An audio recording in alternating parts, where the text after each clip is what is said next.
Hey enablers, managers, and sellers, Mike Kunkel here. This one is for all of you. Are you looking for ways to improve your team's opportunity management and skyrocket your win rates?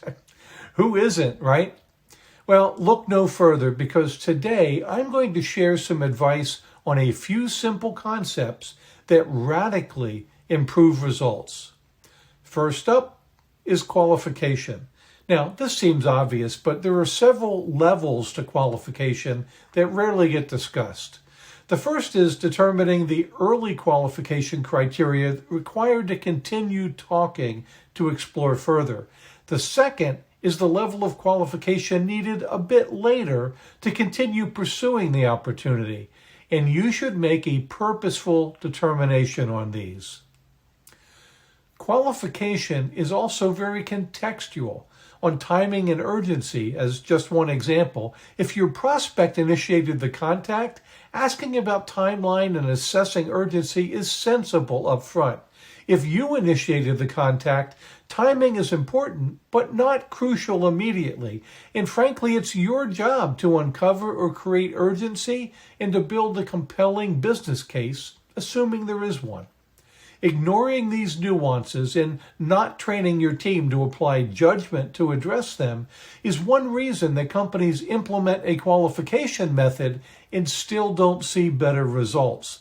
Don't let that be you. Get into the gray areas and nuances. The next concept is mapping the buyer landscape. In addition to having the right decision makers in the deal, which is part of qualification, it's important to assess the landscape. Here's what I mean when I say that. Assess the buyer type. Are they a financial buyer, concerned about cost and outcomes and have funding control? A feasibility buyer who's concerned about how your solution will work for them? Or a functional buyer who is a user and is impacted by the day-to-day stuff? Then assess their attitude toward you in their buyer roles. First, do they view you and your company and your solution positively, neutrally, or negatively? And then, because of that, are they an advocate for you? And if so, might they be an inside coach or, better yet, a full-fledged champion? Or are they a neutral party who is sitting on the fence, or at least so far? Or maybe are they a detractor for some reason, who may be advocating for a different solution, or just against you and yours? Next is their level of influence. Are they an influencer or a decision maker with authority to make a commitment? Or perhaps a behind-the-scenes approver who could sweep into the deal and approve or veto the proposal? Or do you even know if there's a lurking approver behind the scenes? Also, keep in mind that there's a sliding scale for these roles. It's rarely cut and dried or black and white.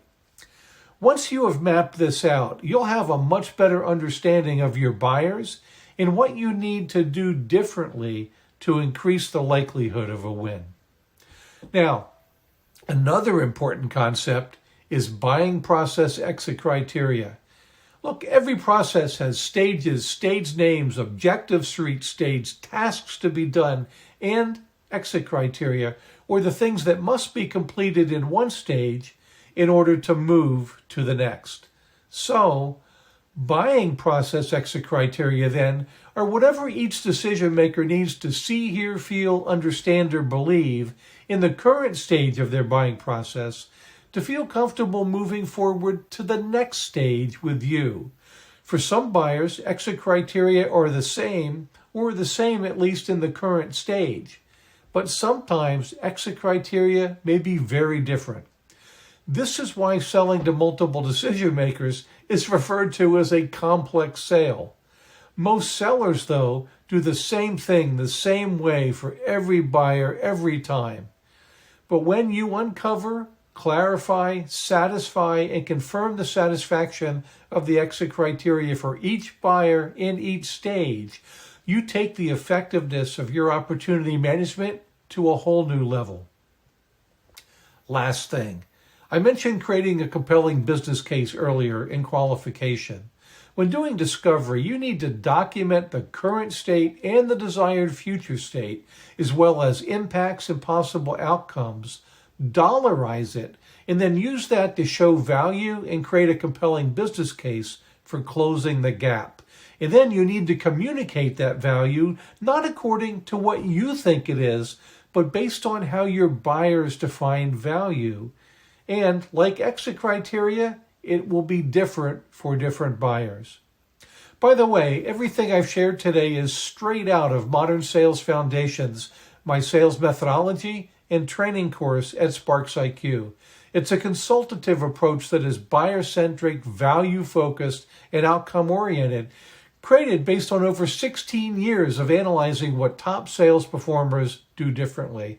If you'd like to learn more, I'm happy to set you up with a way to explore it on your own. So there you have it, sales pros. Follow these concepts and watch your opportunity management improve and your win rates skyrocket. Thanks for watching, and I'll see you next time.